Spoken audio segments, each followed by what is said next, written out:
Isa ang pole dancing sa mga exercise na ginagawa ngayon para mapaganda ang hubog ng katawan. Kailangan ng lakas ng mga braso at binti dyan. Naku, pero ang lolang ito, dinaig pa ang mga bata. Mukhang hindi magpapakabog sa paglambitin sa pole. Sige nga, pakitaan mo nga kami ng iyong galing, Lola Pole Dancer.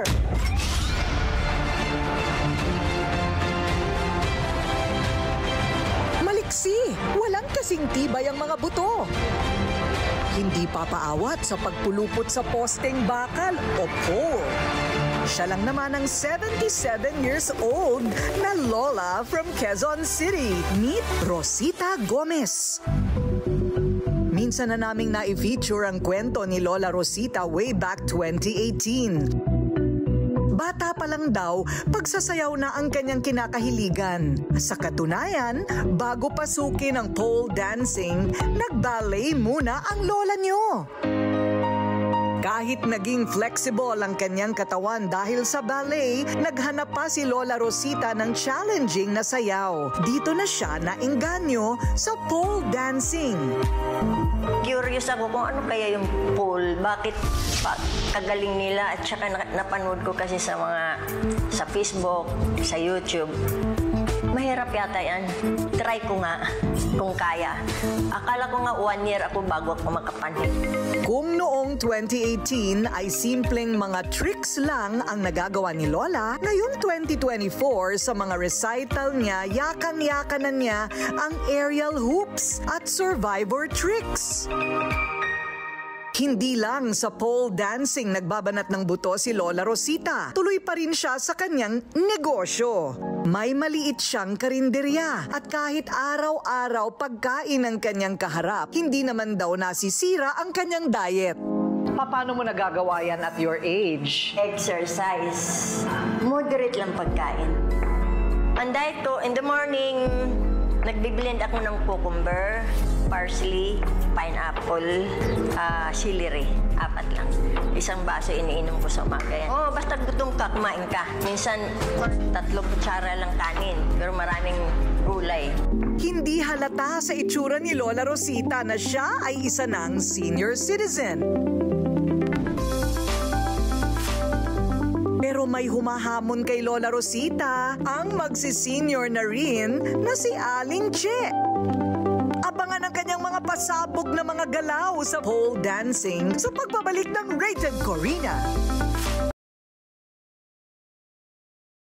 In my early journalism years until now that I'm a producer, a host, a businesswoman, a mom, and many other things, I have witnessed how other brands made the consumers believe something that is not achievable. Believe me, I tried it myself. I've seen disappointments, I've seen complaints, I've seen how so many of these false promises ruined people's lives. SkinPro is different because it only uses honest formulations, real active ingredients, the right dosage, no more, no less. That's why we call this soap a soap with integrity. Honest results from kojic, papain, glutathione, and Himalayan pink salt, all in one beauty bar. Triple or even quadruple whitening and brightening, moisturizing, exfoliating, rejuvenating properties.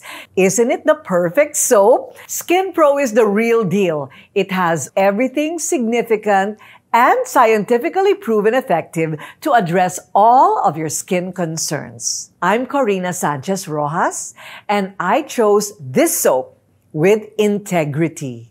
SkinPro.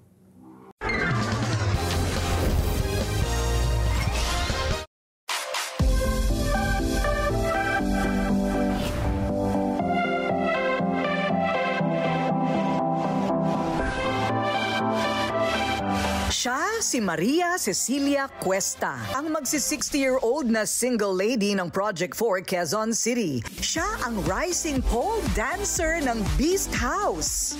I started in 2018. So since then I've started pole with actually with Teach Jamaica. She's been guiding me through this journey. Bata pa lang daw si Aling Che, nahilig na siya sa mga circus. Manghang-mangha siya sa mga nag-acrobat at contortionist. Of course, dumating yung Cirque du Soleil, na uso yun, di ba?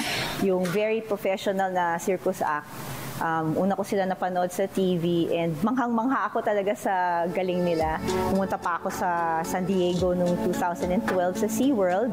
May tropa sila doon na nagpalabas din ng iba-ibang klaseng mga acts, no? So yun talagang nabuo sa pag-iisip ko na kailangan ko talaga na mag-pole. Tinupad ni Che ang kanyang childhood dream. 2018, nag-enroll siya sa pole dancing studio sa Mandaluyong. Nagtatrabaho siya sa umaga at training naman sa hapon. Sobrang bilis po ng growth niya as a student. And isa po siya sa masasabi kong magagaling sa kanila. And talagang discipline in terms of practice, laging on time, very professional, laging present. And siya pa yung nag-encourage sa mga kasama niya na huwag silang absent. Sa pangarap ni Aling Che na tinupad, marami ang naging proud at may mangilan-ngilang nagtataas ng kilay. Kesyo sa edad niya, hindi na raw nababagay ang kinakahiligan niya. Ang resback naman niya, huwag basta-bastang i-judge ang pole dancing. Marami kasing maling akala sa pole. Akala nila yan yung mga, siyempre dati akala nila yan yung mga nagkuhubad, yung mga nagsasayaw sa mga bar, no? So pag sinabi mo sa mga tao nagpole ka, nagpo-pole ka, di ba? Parang immoral, di ba? Pero actually hindi. Yung pole po it's very athletic. Kailangan po talaga ng technique, kailangan ng lakas, kailangan ng art. Dating atleta si Aling Che, bodybuilder at powerlifter. Nahilig din siya sa pagsasayaw. Ang mga ito ang perfect combination para makapagpakitang gilas sa pole. At para ma-achieve ang kanyang goal sa buhay, sinasabayan niya ito na kitang-kita naman sa hubog ng katawan ni Che na fit siya at 50s. High in protein po ako, low in carbs, tapos maraming gulay na kinakain. Tinatry ko pong iwasan yung mga oily na food, mga salty, although yung mga matatamis din, although mahilig po ako sa matamis, mahilig ako sa mga pie at saka sa mga cakes.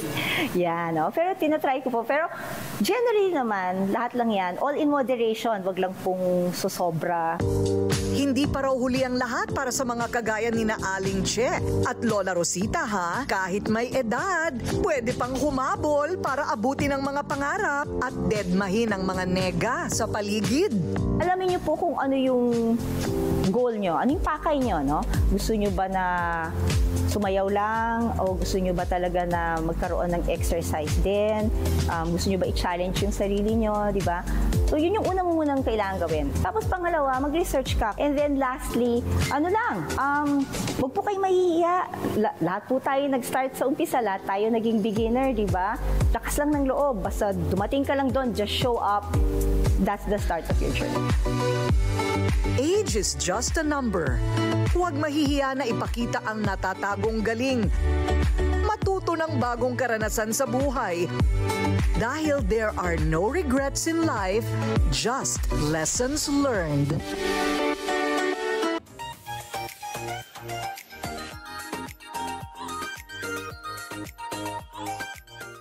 The current superstar of our line is none other than our soap.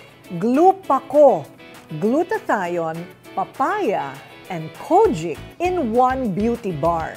It is the only one in the market na tatlo ang kulay. Ang hirap gawin pero sabi ko, bakit ako kailangan mamili between papaya, glutathione, and kojic? Nakakalito yung mga makikita mo sa eskaparate, di ba? So, dito ka na all in one. all 3 actives for whitening, moisturizing, and anti-aging in one soap. And this is another superstar. Ginawa naming mas maliit kasi hindi ba yung iba nagtitipid. So ito, dalawa ang laman. Dalawa ang laman para hindi nga naman mabilis matunaw. This one is your best bet for overall whitening and moisturizing. Glupaco soap.